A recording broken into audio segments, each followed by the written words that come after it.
माधवेन्द्राय ज्ञानमुद्राय योगिनेनाथाय रुक्मीशाय नमो वेदान्तवेदने गुरुर्ब्रह्मा गुरुर्विष्णुः गुरुर्देवो महेश्वरः गुरुस्साक्षात् परं ब्रह्म तस्मै श्रीगुरवे नमः।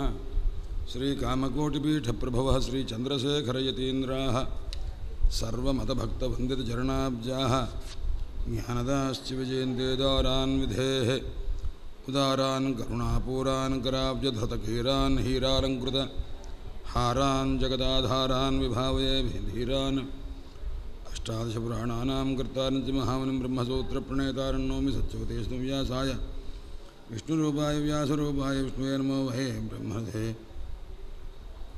वसिष्ठाय नमो नमः। यं ब्रह्मरजन्तम् अनुपेतमपेतकृच्छन्द्वैपायनो विरहकातराजुहावपुत्रेति तन्मयतया दर्वोऽभिनेतुस्तं सर्वभूतहृदयं हिमानतोऽस्मि। यावर्णपदवाक्यार्थगज्जपद्यस्वरूपिणी वाचिनर्तयदुक्षिप्रं मेधां देवी सरस्वती त्रिभुवनजडताध्वान्तविध्वंसने त्वं शब्दब्रह्मस्वरूपे विश्वांशन् भुवनेश्वरि पाहि मां जगदीश्वरि पाहि मां भुवनेश्वरि।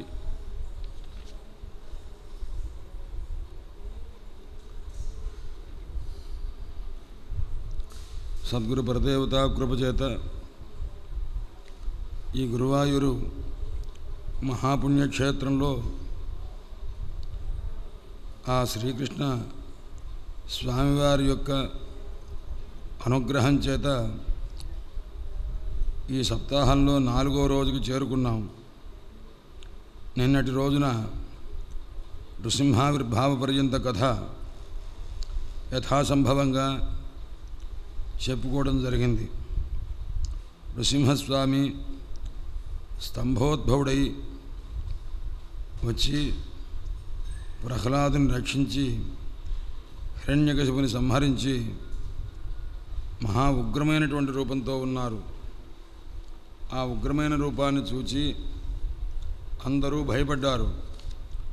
ఎందుకని ప్రచండ వక్త్రం నభభాజ కశ్చన అని ఆ ప్రచండమైనటువంటి రూపాన్ని ఎవ్వరూ కూడాను దగ్గరికి వెళ్ళడానికి సాహసించలేకపోయారు. అది ఎలా ఉందయ్యా అని అంటే అతన్ని సంహారం చేసి హరిణా హతం హృదే ప్రహర్షవేగోత్కలితారణా ముహు ప్రసూనవర్షై పౌరుషు సురస్త్రియ అప్సరసరంతా కూడా దివ్యమైన పుష్పవృషాన్ని కురిపించారు.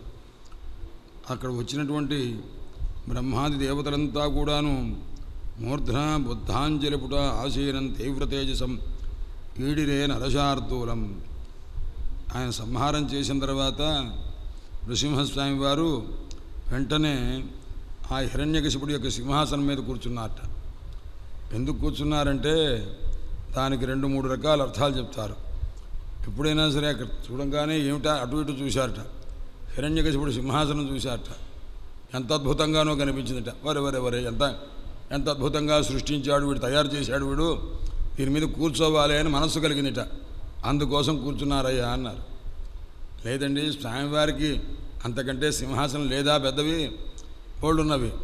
కానీ సంహారం చేసిన తర్వాత ప్రహ్లాదుడిని రాజ్యం చేయమని అనాలి. రాజ్యం చెయ్యాలంటే స్వామి మా నాన్న చాలా తమోగుణ ప్రధానమైనటువంటి రకంగా చేసిన, వైదిక విరుద్ధమైనటువంటి రీతిగా చేసిన, ఆ పరిపాలన చేసిన ఆ సింహాసనం మీద నేను కూర్చొని అంటాడేమో. అప్పుడు నేను వెళ్ళి కూర్చుంటే నాయన నేను కూర్చున్నాను కాబట్టి ఆ తమోగుణం పోయిందిరా, సత్వగుణ ప్రధానంగా ఉంటుంది అని ఆయన కూర్చోవాలనే ఉద్దేశంతో ముందు ఆయన కూర్చున్నట్టండి. ఆ రకంగా ముందు హిరణ్యకశిపుని యొక్క సింహాసన వైలక్షణ్యాన్ని చూచి సంతోషపడి కూర్చున్నారు అని ఒకటి.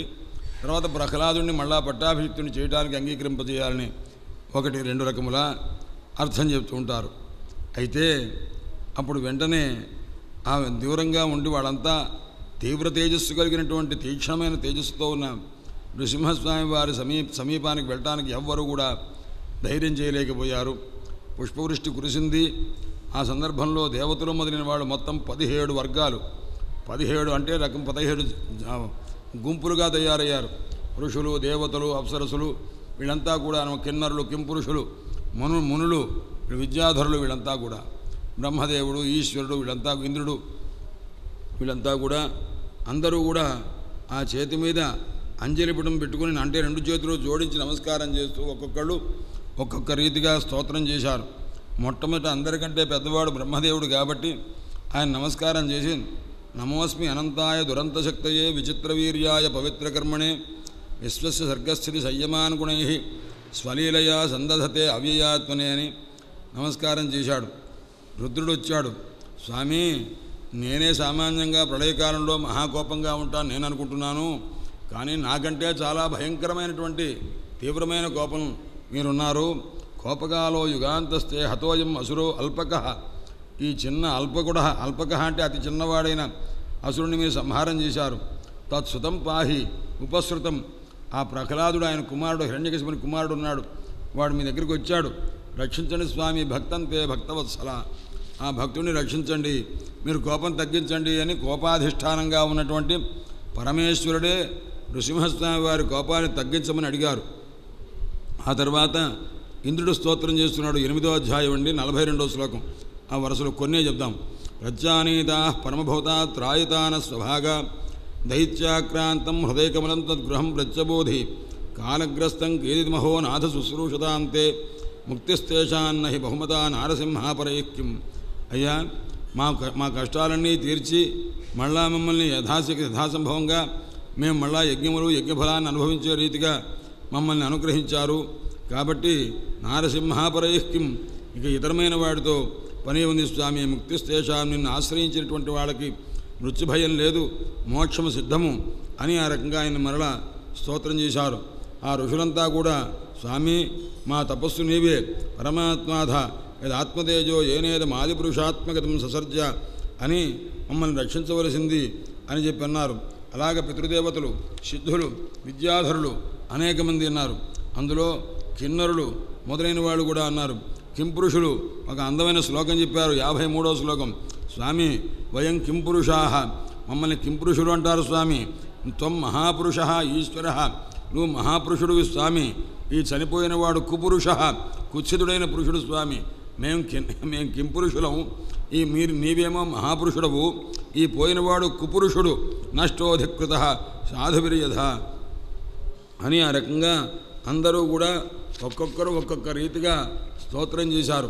స్తోత్రం చేస్తే ఆ సందర్భంలో నారదుల వారు చెప్తున్నారు ధర్మరాజుకి, ఆయన ఈ విధంగా దేవతలంతా స్తోత్రం చేస్తే బ్రహ్మరుద్రాదులతో కూడుకున్న వాళ్ళై దగ్గరికి వెళ్ళడానికి ఎవరన్నా సాహసించారా అన్నారు. ఎవరూ సాహసించలేదు. లక్ష్మీదేవి వెళదామని అనుకున్నదట. అనుకుంటే సాక్షాత్ శ్రీ అమ్మ, నువ్వు వెళితే ఆయన కొద్దిగా శాంతిస్తారేమో అన్నట. నేను ఎప్పుడూ ఇంత భయంకరమైన రూపం చూడలేదయ్యా అన్నదట. ఇక్కడ వెంటనే ఓ ప్రశ్న వేశారు. ఇలాంటి కృతయుగాలు అనేకం జరిగినవి కదా, అనేక కృతయుగాల్లో అనేక మంది హిరణ్యకశిపులు ఉన్నారు కదా, ఆ సంహారం చేసినప్పుడు లక్ష్మీ అమ్మవారు చూశారు కదా, నేను ఎప్పుడూ చూడలేదని ఎలా అన్నదయ్యా అని అడిగారు.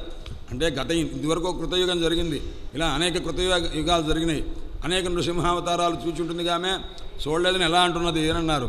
విష్ణుమాయ చేత ఆ సూచనటువంటి సంస్కారం కూడా ఆమెకు లేకుండా చేశారు పరమాత్మ. అందుచేత ఆయన అన్నది సాక్షాత్ శ్రీ ప్రేషితాదేవే దృష్ట్వా తన్మహదద్భుతం అదృష్ట అశ్రుతపూర్వత్వాత్.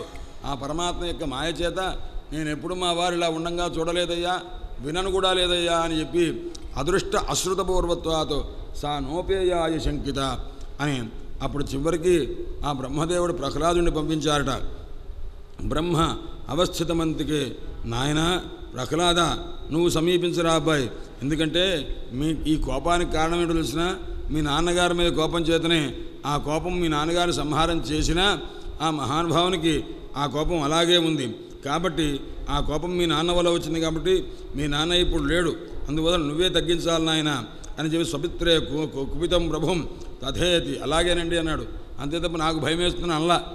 5 ఏళ్ల పిల్లవాడు, చిన్నవాడు కదండి ఆయన. అలాగేనండి అని దగ్గరికి వెళ్ళాడు. తథేతి శనకై రాజన్ మహాభాగవత అర్భక అన్నాడు. అంటే అర్భక అంటే ఎవరయ్యా అన్నాడు. పిల్లవాడండి అన్నాడు.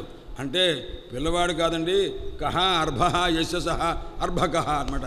ఎందుకంటే బ్రహ్మదేవుడు వెళ్ళి ఏమీ చేయలేకపోయాడు. మహావిష్ణువు దగ్గరికి వెళ్ళి ఆ నృసింహస్వామి వారి కోపం తగ్గించలేదు. ఈ తగ్గించేది ఎవరండి? ప్రహ్లాదుడు. ప్రహ్లాదుడి లెక్కలో బ్రహ్మదేవుడు అర్భకుడు అనమాట, పిల్లవాడు అనమాట. అందువల్ల అంటే ఆయనకంటే కూడా ఈయన నృసింహస్వామిని ఉపశమనం చేస్తారు కాబట్టి ఆయన దృష్టిలో చూస్తే ఈయన గొప్పవాడయ్యా, బ్రహ్మదేవుడు కా అంటే బ్రహ్మదేవుడు అర్భుడు అనమాట, ఏదో భక్తి విషయంలో అలాంటి వాడు అనమాట. అందుచేత ఆ అర్భకుడైనటువంటి ప్రహ్లాదుడు ఆయన దగ్గరికి వెళ్ళాడు. ఏనున్నాడు, ఉపేచ్ఛ భువి కాజేన ననామ విధృతాంజలి. వెంటనే వెళ్ళి సాష్టాంగ నమస్కారం చేశాడు. నమస్కారం చెయ్యంగానే నృసింహస్వామి వారు చూచారట. స్వపాదమూలే పతితంతమర్భకం, తన పాదాల మీద పడ్డాడు. ఆ పిల్లవాడిని చూచాడు. విలోక్య దేవ కృపయా పరిప్లుత. ఆ ప్రహ్లాదుడు కాళ్ళ మీద పడేసరికి అంత నృసింహస్వామి వారి యొక్క ఉగ్రరూపం వస్తే ఠక్కున తగ్గిపోయింది. దయారసపూర్ణమైనటువంటి స్వరూపం ఏర్పడింది. కరుణారసపూర్ణమైపోయారు మహానుభావులు. కృపయా పరిప్లుత అంటే బాగా వేడిగా ఉన్నటువంటి వాడికి ఆ తాపం పోగొట్టుకోవడానికి చల్లటి నీళ్లు పోసుకుంటే ఎంత హాయిగా ఉంటారో అంత అత్యుగ్రమైన నృసింహస్వామి వారు ప్రహ్లాదుడు తన పాదముల మీద పడేసరికి అంత కోపం తగ్గిపోయి కృపచేత దయచేత నిండిపోయి తడిసిపోయి దయ అనేటటువంటి స్నానం చేయడం చేత ఆ తాపం అంతా కోపం అంతా పోయింది ఆయనకి. కృపయా పరిప్లుత ఉత్థాప్య, అప్పుడు లేపారు.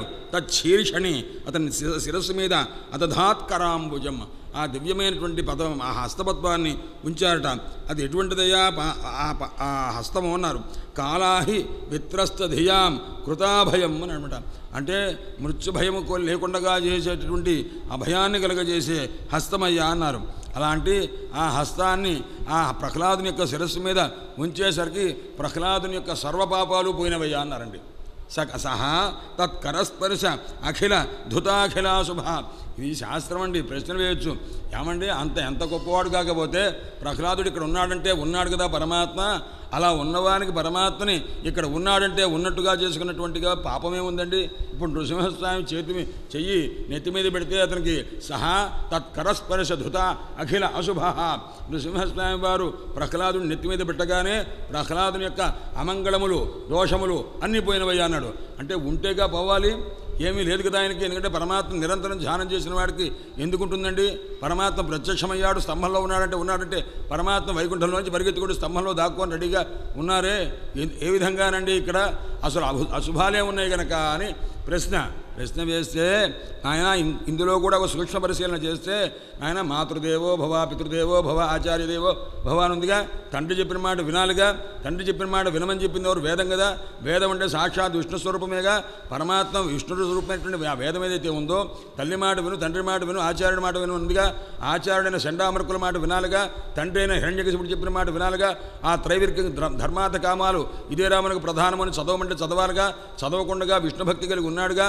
విష్ణుభక్తి కలిగి ఉంటే మంచిదే, కానీ తండ్రి మాటను ధిక్కరించినటువంటి దోషం ఉందిగా. ఆ దోష పరిహారం ఎలా చేయాలి అన్నారు? అది పరమాత్మే చేయాలి. అందువల్ల పరమాత్మ హస్తమస్తక సంయోగం చేసేసరికి సహా తత్కరస్పర్శ ధృత అఖిల అశుభ. పరమాత్మ హస్తస్పర్శ కలిగేసరికి సమస్తమైనటువంటి దోషాలు కాస్త పోయినవయ్యా అని చెప్తారు.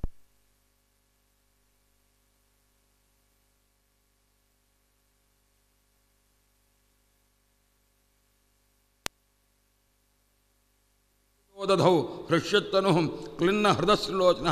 ఆ పాదపద్మాన్ని నృసింహస్వామి యొక్క పాదపద్మాన్ని హృదయంలో దివ్యమైనటువంటి రీతిగా ఉంచుకున్నట. నృసింహపాదపద్మాలు హృదయంలో ఉండేసరికి పరమానంద భరితుడయ్యాడు. అస్తోషి ధరిమేకాగ్రమనస సుసమాహిత ప్రేమగద్గదయా వాచా తన్యస్త హృదయేక్షణ. పరమాత్మ ఎందే ఉంచబడినటువంటి నేత్రములు పరమాత్మను చూస్తున్నట. హృదయంలో పరమాత్మ పాదపద్మాలను పెట్టుకున్నట. అప్పుడు స్తోత్రం చేయడం మొదలుపెట్టాడు. ఎన్ని శ్లోకాలండి ప్రహ్లాదుడు చేసింది అంటే 42 శ్లోకాలండి. అత్యుత్తమమైనటువంటిది. ఆ 42కి సంకేతం ఏమిటంటేనండి 18 పురాణములు, ఆ తర్వాత 6 శాస్త్రములు, 6 వేదాంగములు, 4 వేదములు, ఇతిహాసము, ఆగమము, ధర్మశాస్త్రము, అర్థశాస్త్రము.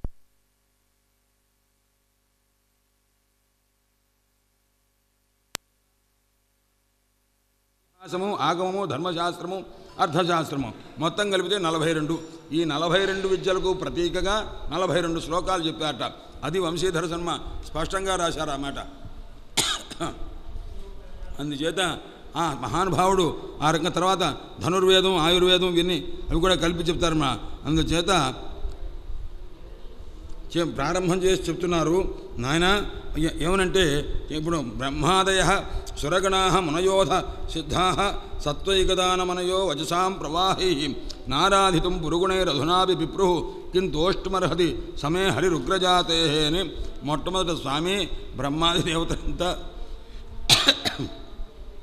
మిమ్మల్ని సమీపించడానికి ధైర్యం లేకపోయి ఉన్నారు. కాబట్టి వాళ్లే స్తోత్రం చేయలేకపోతే చతుర్ముఖుడైన బ్రహ్మ చేయలేడు, పంచముఖుడైనటువంటి పరమేశ్వరుడు చేయలేకపోతే నేనేం చేస్తానండి?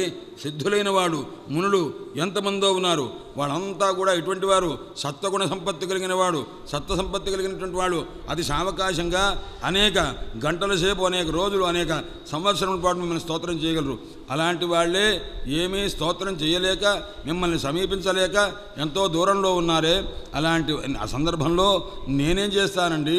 నేను ఉగ్రజాతి అంటే తమోగుణం రజోగుణం ప్రబలంగా ఉన్నటువంటి రాక్షస జాతిలో అసుర జాతిలో పుట్టినటువంటి నేనేం స్తోత్రం చేస్తాను స్వామి అని ప్రారంభం చేసి మన్యే స్వామి నేను ఏమనుకుంటున్నానంటే ధన అభిజన రూప తప శృతౌజ తేజ ప్రభావ బల పౌరుష బుద్ధియోగా నేను అనుకుంటున్నాను స్వామి. ఏమిటంటే డబ్బున్నంత మాత్రం చేత పరమాత్మానుగ్రహం కలగదు, అది ఖర్చు పెట్టినంత మాత్రం చేత లేదు, గొప్ప వంశంలో పుడితే లేదు, రూపమున్న తపస్సున్న శాస్త్రమున్న ఓజస్సు తేజస్సు ప్రభావము ఇవన్నీ కూడాను బలపౌరుష బుద్ధియోగా ఇవి ఏవి కూడా నారాధనాయ హి భవంతి పరస్య పుంసః ఇవి ఏవి పరమాత్మ యొక్క ఆరాధనకు ఉపయోగించేవి కాదు. ఈ చెప్పినటువంటి వాటిలో 12 ఉన్నవి. ఈ 12లో ఏ ఒక్కటి లేకపోయినప్పటికీ కూడా గజేంద్రుడు ఆ పరమాత్మ యొక్క అనుగ్రహాన్ని పొందాడయ్యా అన్నాడనమాట. నారాధనాయ హి భవంతి పరస్య పుంసః భక్త్యాత్ దోష భగవాన్ గజయూధపాయ భక్తి చేతనే ఆ పరమాత్మ ఆ గజేంద్రునికి అనుగ్రహించారయ్యా. విప్రాత్ ద్విషట్గుణయుతాదరవిందనాభ పాదారవింద విముఖాత్ శపచం వరిష్టం మన్యే తదర్పిత మనోవచనే హితార్థ ప్రాణం పునాది సకులన్నతు భూరిమాన. నేను ఈ చెప్పిన ఆ 12 విషయములు కలిగినవాడు ఒక బ్రాహ్మణోత్తముడు ఉంటాడనుకోండి, ఆ బ్రాహ్మణోత్తముని కంటే వాడు మహావిష్ణువు యందు భక్తి లేనివాడైనా ఈ 12 గుణాలు కలిగినటువంటి వాడు ఉన్నా వానికంటే పరమాత్మ యందు భక్తి కలిగినటువంటి ఆటవికుడు మేలని అనుకుంటున్నాను స్వామి అని ప్రహ్లాదుడు స్వాభిమతమైనటువంటి విషయాన్ని చెప్తున్నాడు. మన్యే తదర్పిత మనోవచనే హితార్థ ప్రాణం పరమాత్మ యందే దృఢమైనటువంటి సంకల్పం కలిగి ఆయన యందే మనస్సు నిలిపి ఎవరైతే ఉంటాడో అటువంటి వాడే శ్రేష్ఠుడని నా అభిప్రాయం. నతు భూరిమాన వాడు అది గొప్ప అభిమానం ఉండడం అనేటువంటిది గొప్ప విషయం కాదండి, పరమాత్మ యందు భక్తి ఉన్నటువంటి వాడే గొప్పవాడు అని ఈ రకంగా అనేక రకములుగా పరమాత్మని స్తోత్రం చేస్తున్నారు. కాబట్టి తద్గచ్చ మన్యం అసురంచ అసురశ్చ హతస్త్వయాద్య మోదేత సాధురపి వృశ్చిక సర్పహత్య అని స్వామి. కాబట్టి తద్యచ్చ నీ కోపాన్ని తగ్గించు స్వామి, మన్యం కోపాన్ని తగ్గించు, అసురశ్చ హతః అసురుడైనటువంటి నా తండ్రి హిరణ్యకశిపుడు చనిపోయాడు, త్వయాద్య మోదేత సాధురపి వృశ్చిక సర్పహత్య.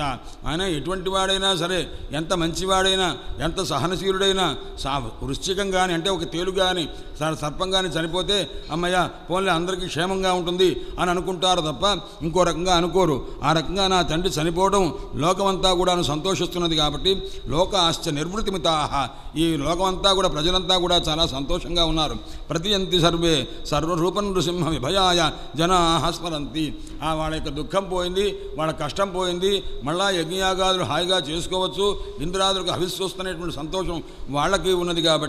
కాబట్టి ఇప్పుడున్న సమస్యల్లా ఏమిటి అంటే మీదైన ఉగ్రరూపం, ఆ ఉగ్రరూపం ఒకటి తగ్గించండి అంతా బాగా ఉంటుంది అన్నాడు. విభయాయ జనాః స్మరంతి భయం లేకుండా ఉండాలనే ఉద్దేశంతో జనులంతా కూడా మిమ్మల్ని ఆ ఉగ్రరూపం తగ్గిస్తే బాగుంటుందని అనుకుంటున్నారు అన్నారు. అంటే అప్పుడు పరమాత్మ అన్నట, నాయనా ప్రహ్లాద వాళ్ళంతా భయపడుతున్నారు, రూపం తగ్గించమంటున్నావా? నువ్వు భయపడుతూ వాళ్ళ మీద పెట్టి రూపం తగ్గించమంటున్నావురా అని అన్నారన్నమాట. అంటే దానికి సమాధానం చెప్తున్నారు. ఇదంతా శ్రీధర స్వామి వారు ఇవన్నీ స్వామివారు ప్రశ్న, దానికి సమాధానం, ప్రశ్న సమాధానం. ఈ 42 శ్లోకాలకి 42 శంకలు చేస్తారు స్వామివారు, 42 సమాధానాలు చెప్తుంటారన్నమాట. ఆ రకంగా దీన్ని అవతరణికలు పెట్టారండి. నాహం బిభేమి స్వామి వాడు భయపడుతున్నారని చెప్పాను తప్ప నాకేం భయం లేదండోయ్ అని. నాహం బిభేమి అజిత తే అతి భయానక ఆస్య జిహ్వార్క నేత్ర భృకుటి రభసోగ్రతముష్ట్రాత్. అతి భయంకరమైనటువంటి ఆ నాలిక ఎర్రగా ఉంది. ఎలా ఉంది అనడు? సూర్యుని యొక్క ఎరుపుతో సమానమైనటువంటిది. జిహ్వ అర్క అర్క అంటే సూర్యుని వంటి ఆ నేత్ర భృకుటి రభస ఉగ్రతముష్ట్రాత్. భయంకరమైన ఉగ్రమైనటువంటి కోరలకు కానీ ఆ నాలుకకు కానీ వీటి దేనికి కూడాను ఆ భయంకరమైనటువంటి ఆ ముఖాన్ని చూచి నేను నాహం బిభేమి, నాకు భయం లేదు స్వామి. ఆంధ్రస్రజ క్షతజకేసర శంకుకర్ణాత్ నిర్హ్నాద భీత దిగ్భాత్ అరిభిన్న ఖాగ్రాత్. ఆ శత్రువుని చీల్చినటువంటి ఎర్రనైనటువంటి గోళ్లతో కూడుకున్నటువంటి మీ స్వరూపాన్ని చూసి నాకు ఏమాత్రం భయం లేదండి అన్నాడు. అనేసరి నృసింహస్వామి వారు అన్నారు, అంటే ఈ రూపం చూసి భయం లేదా, అసలు నీకు ఎవరన్నా భయం లేదా అన్నారన్నమాట. అంటే నా రూపం చూస్తే నీకు భయం లేదనుకుంటున్నామేమో. ఎందుకంటే శ్రీధరస్వామి వారు శ్లోకం రాస్తారండి. ఆయన సింహం ఉన్నదే, సింహాన్ని చూస్తే మిగతా వాళ్ళందరూ భయపడతారు, కానీ సింహం పిల్ల సింహానికి భయపడుతుందా? ఆ తల్లిని చూసి భయపడుతుందా? ఆ రకంగా ప్రహ్లాదుడు ఎటువంటి వాడయ్యా అంటే సింహం పిల్ల వంటి వాడు. అందువల్ల ఆ సింహానికి ఆయన భయపడలా, మిగతా వాళ్ళంతా భయపడ్డారయ్యా అన్నారన్నమాట. అందుచేత స్వపోత ఇవ కేసరి అని శ్లోకం రాశాడు శ్రీధరస్వామి వారు. అయితే నాయనా ప్రహ్లాద, నీకు నా రూపం అంటే భయం లేదనుకో, తల్లిని చూసి పిల్లకి భయం ఉండనట్టుగా అది నిజమే, కానీ నీకు ఎవరన్నా భయం లేదుట్రా అని అడిగారుంట. అంటే త్రస్తోస్మ్యహం, స్వామి నాకు చాలా భయం ఉండోయ్, నా అంత భయస్తుడు ఎవ్వరు లేరున్నారు, దేనికి భయపడతావురా అన్నాడు. ఈ సంసారం అంటే బహు భయం అండి నాకు అని అన్నాడు. ఎంత వయస్సు అండి? 5-6 సంవత్సరముల వయస్సు వాడు. త్రస్తోస్మ్యహం కృపణవత్సల దుస్సహ ఉగ్ర సంసార చక్ర కథనాత్ గ్రసతాం ప్రణీత. దుస్సహమైన భయంకరమైన ఉగ్రమైనటువంటి ఈ సంసార చక్ర కథనంలో నుంచి గ్రసతాం ప్రణీత బద్ధ స్వకర్మభి ఉషత్తమతే అంఘ్రిమూలం. దాని చేత నేను భయపడిపోయి దాన్ని తప్పించుకోవాలని నీ పాదపద్మాలు పట్టుకున్నాను స్వామి. తేంఘ్రిమూలం ప్రీత అపవర్గ శరణం హయసే కదాను. కాబట్టి రక్షించవలసింది సోహం ప్రియస్య సుహృద పరదేవతాయ లీలాగధాస్తవ నిరసింహ విరించి గీత అని అనేక రకములుగా స్వామివారిని ప్రార్థన చేశారు. అయితే అందులో అనేక శ్లోకములు చెప్పారు. బాలస్యనేహ శరణో పితరో నృసింహ. పిల్లవాడివి కదరా అబ్బాయి, పిల్లవాడిగా ఉంటే ముందు మీ నాన్న అమ్మని జాగ్రత్తగా అడుగుంటే వాడు రక్షిస్తారు కదా అన్నారు. స్వామి, ఆ తల్లిదండ్రులు ఎప్పుడూ పిల్లవాడికి రక్షణ అని అనుకుంటారు, కానీ అది పొరపాటండి అని. ఎందుకు అంటే అజీగర్తుడు అనేటువంటి ఒక మహానుభావుడు ఉన్నాడు. ఆయనకి సునశ్శేఫాదులు 3 కుమారులు ఉన్నారు. అందులో సునశ్శేఫుడిని కాస్త హరిశ్చంద్రుని కొడుక్కి అనారోగ్యం పోవటానికి బదులు ఇతన్ని కాస్త అమ్మేశారయ్యా. ఆ నరమేధం చేసేయడానికి ఈ పిల్లవాడు కావాలని చెప్పి డబ్బులకు అమ్మేశారయ్యా అన్నారు. ఎవరు? అజీగర్తుడు అనేవాడు కుమారుడిని అమ్మేశాడనమాట. కాబట్టి తల్లిదండ్రులే పిల్లవాడికి రక్షకులైతే ఈ పిల్లవాడిని ఎలా అమ్మారండి? అందువల్ల కాబట్టి నృసింహస్వామి బాలస్యనే శరణో పితరో నృసింహ. బాలుడికి అంటే పుట్టిన పిల్లవాడికి ఎప్పుడు కూడా తల్లిదండ్రులు రక్షకులు అన్నమాట నువ్వు అన్నమాట వ్యభిచరిస్తుంది. అంటే ఆ మాట ఇక్కడ కుదరలేదు కదా అన్నారన్నమాట. అలాగే నార్తస్య అగదం అంటే రోగపీడితుడైనటువంటి వాడికి ఔషధములు చాలా గొప్పగా ఉంటవి, అవి రక్షిస్తవి అని అనుకుంటారేమో. ఎందుకంటే కొంతమంది మందు పుచ్చుకున్నా కానీ మరణించిన వాడు ఉన్నారుగా, కాబట్టి మందే మరణం లేకుండా చేస్తుంది అన్నమాట కూడా ఒట్టిదే. అలాగే బుధన్వతి మధ్యతో నౌహో అంటే సముద్రంలో ఉన్నవాడికి నౌక రక్షణగా ఉంటుంది అన్నారు. కానీ ఆ నౌక కూడా మునిగిపోయిన సన్నివేశాలు ఎన్ని లేవు గనక అందువల్ల అది కూడా కాదు. తప్తస్య తత్ప్రతివిధిర్య అంజశ్రేష్ఠ తావద్విభో తనుభృతాం తదుపేక్షితానాం. దీన్ని బట్టి ఏమిటి అంటే పరమాత్మ ఎవరి పట్ల ఉపేక్ష భావంలో ఉన్నారో వాళ్ళు ఎన్ని సాధన సంపత్తులు కలిగినా వాడు నశించిపోక తప్పదు. పరమాత్మ యొక్క అపేక్ష కలిగిన వాళ్ళు ఎవరైతే ఉంటారో ఎన్ని ప్రతికూల స్థితులున్నా వాడు రక్షింపబడక తప్పదు అనే విషయం తెలిసింది స్వామి. అందుచేతనే నేను నీ పాదములు పట్టుకొని ఉన్నాను అని ఆ మహానుభావుడు కుత్రాశిష శృతిసుఖా మృగదృష్టిరూపా వేదం కలేవరం అశేష రుజాం విరోహ నిర్విద్యతేన తు జనో ఇదపీది విద్వాన్ కామానం మధురవై సమయం దురాపై. ఈ వేదములలో శాస్త్రములలో ఈ వ్రతం చేస్తే ఈ యజ్ఞం చేస్తే ఇంతింత ఫలము అని చెప్తున్నారు. అది ఎటువంటి వయ్యానుడు? శృతి సుఖాహ వినటానికి మహా ఇంపుగా ఉంటవి. మృగదృష్టి రూపాహ ఎండమావుల్లో నీడులాగా ఉంటవి. కేదం కళేవరం అశేష రుజాం విరోహ ఈ శరీరం ఎటువంటిదండి? సమస్త రోగములకు నిలయమైనటువంటిది. నిర్విద్యతేన తు జనో యదపీతి విద్వాన్ ఈ శరీరం నశించిపోతుంది అన్న విషయం తెలిసి కూడా విద్వాంసుడైన వాడు ఏమాత్రము కూడాను నిర్వేదము వైరాగ్యం పొందడే అలాంటి స్థితిలో కామాలడం మధులవై సమయందురాపై ఆ కామాగ్ని కోరికలనేటువంటి అగ్నిని దాన్ని ఇంకా పెంచుకుంటూ ఆ రకంగా ఆ కోరికలు అనుభవించేటువంటి స్థితిలోనే ఉంటాడు తప్ప విరక్తి కలిగి భగవద్భక్తి కలిగి ఉండడం ఏమిటండి అని. అయితే స్వామి నేను రజోగుణం కూడా ప్రధానమైనటువంటి ఆ జన్మనెత్తినవాణి అహం రజఃప్రభవ ఈశ తమోధికేస్మిన్ తమోగుణ ప్రధానమైన రాక్షస వంశము అందులో రజోగుణ ప్రధానమైనటువంటి పుట్టుక కలిగిన అసురుడికి పుట్టినవాడిని నేను.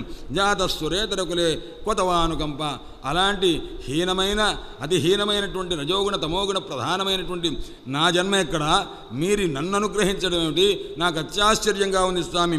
కొతవానుకంప నీ దయ ఎంత గొప్పది స్వామి. నా బ్రహ్మణ బ్రహ్మదేవునికి లేదే ఇంత అదృష్టము, ఈశ్వరునికి లేదే ఇంత అదృష్టము, లక్ష్మీదేవికి లేదే ఇంత అదృష్టము, ఏమి అదృష్టం రా నీకు నేను ఇచ్చింది అన్నారు. యన్మేర్పిత శిరసి పద్మకర ప్రసాద అది 26వ శ్లోకం అండి. అందుచేత దివ్యమైనటువంటి ఆ శ్లోకం చాలా అది ఆ పైది రెండు కూడా కావలసిన 25, 26 రెండు ఇవన్నీ గుర్తుపెట్టుకోవలసినవి. కంఠస్థం భావం కంఠస్థం చేయవలసింది అని గుర్తుపెట్టుకోవడమే మనం. అందుచేత స్వామి బ్రహ్మదేవునికి లేదు, ఈశ్వరునికి లేదు, లక్ష్మీదేవికి లేదు ఈ అదృష్టము. ఏ అదృష్టము? మీ హస్తము నా శిరస్సునందు ఉంచి అనుగ్రహించారే. ఇలాంటి అదృష్టం ఎవరికన్నా ఉంది అన్నారు.